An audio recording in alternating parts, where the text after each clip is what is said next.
전세가 없다 보니까 현재 나와 있는 전세가 11억대까지 뭐 10억까지 올라가 있는 상태죠. 그러다 보니까 호가 자체가 13억, 14억까지 올라가는 현상을 보이면서 전세가가 분양가를 훌쩍 넘는 이런 현상들을 계속 보이고 있고, 뭐 아델리체뿐만 아니라 서울 곳곳에 입주 물량뿐만 아니라 뭐 2기 신도시에 있는 입주 물량들까지도 이런 전세 대란이 일어나고 있는 것입니다.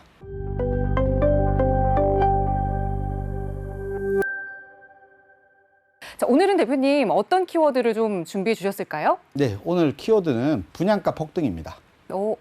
분양가 폭등이라고 하는 단어는 사실 저는 조금 익숙하지 않은 게 그동안 저희가 방송을 통해서도 분양가 상한제가 적용이 돼서 오히려 로또 아파트가 생겼다, 로또 분양이 진행되고 있다, 이런 이야기를 더 많이 전해드린 것 같거든요. 그런데 분양가 폭등이라고요? 네, 지금 분양가 폭등이라는 얘기가 나오는 이유가 말 그대로 분양가가 고분양가가 아니라 말 그대로 지금 현재 분양했던 매물 자체가 분양가가 올라서 현재 입주장에서의 매물 자체가 분양가의 2배를 넘고, 지금 입주장 같은 경우는 물량이 한꺼번에 쏟아지기 때문에 전세 매물들이 많이 몰려 있습니다. 보통 통상적으로 전체 세대 입주 물량 중에 한 60% 정도가 전세 물량으로 나오는 게 통상적인데, 현재 서울에서 나와 있는 매물들을 보면 한 20% 정도가 전세 매물이고 나머지는 전부 실입주를 하다 보니까 결국은 전세 매물들이 없고, 그러면 당연히 전세가 상승으로 이어지면서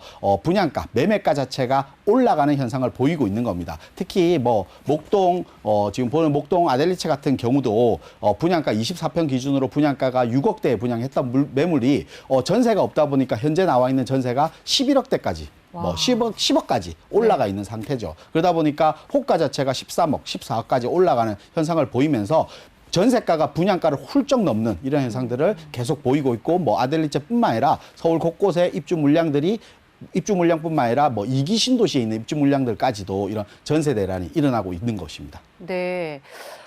사실은 새 아파트에 입주 시기가 되면 매물도 좀 나오고, 그리고 전세 물량도 좀 많이 나와서 그 지역의 부동산 시장이 좀 안정화된다라는 생각을 일반적으로 하고 계셨을 텐데, 그런데 그 매물이 사라졌다, 없어졌다라는 뜻이잖아요. 그렇다면 기존에 있던 아파트에는 좀 어떤 영향을 미치게 되는 건가요? 네, 기존에 있는 아파트도 마찬가지일 것 같습니다. 이런 표에서 보면 우리 표에서 보다시피 전세 지수가 계속해서 상승을 하고 있는데요. 전세 지수가 상승한다는 것은 그만큼 전세 물량이 없다라는 뜻이 되고, 이런 신규 아파트 전세를 기다렸던 물량이 없기 때문에 결국은 기존 아파트의 전세로 전환되는 경우, 그러면 기존 아파트의 전세가가 상승, 또 전세가가 상승되면 그에 따른 매매가를 받쳐주기 때문에 매매가 상승으로 전환되는 현상들을 보이는 겁니다. 그러면 주변에 있는 신규 아파트 가격까지 동반해서 상승을 하고, 기존 아파트 때문에 더욱 신규 아파트는 더더욱 상승하는 이런 현상들을 보이고 있는 것입니다.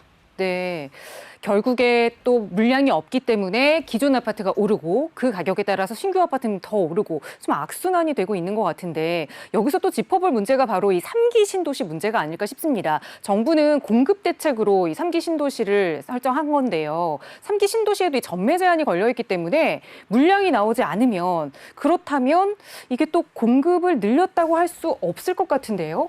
네, 3기 신도시도 말 그대로 우리 1기 신도시라든지 2기 신도시처럼 뭐 무주택자들만 배정을 할 수 있고, 그리고 전매 제한이 최대 10년까지, 그리고 거주 의무 기간이 3년에서 5년까지 걸려 있기 때문에 임대 수요는 없을 거라고 판단이 됩니다. 그렇다고 하면 대부분 다 무주택자들이 들어갈 수 있는 상황들만 들어가야 되지만, 뭐 보시다시피 뭐 우리 2기 신도시까지는 서울 반경 30km까지 있지만 3기 신도시는 그런 의미에서 좀 보완하기 위해서 10km 내에, 20km 내에 서울에서 근교의 지역으로 다 있게 만들고 교통을 좀 완충시킨다는, 교통까지 호재를 들어가게 하는 이런 장점들을 보이고 있지만, 실질적으로 얼마만큼 서울 근접성 지역으로 빠져나갈지, 뭐 1기라든지 2기 신도시 입주 시점에 이런 부분들이 문제점으로 지적됐던 부분들입니다. 그렇기 때문에 3기 신도시도 이런 부분 때문에 무조건적으로 공급 물량에 적용을 받아서 안정화될 것이다 보다는, 서울로 집중되어 있는 지역들의 서울 지역으로서 보면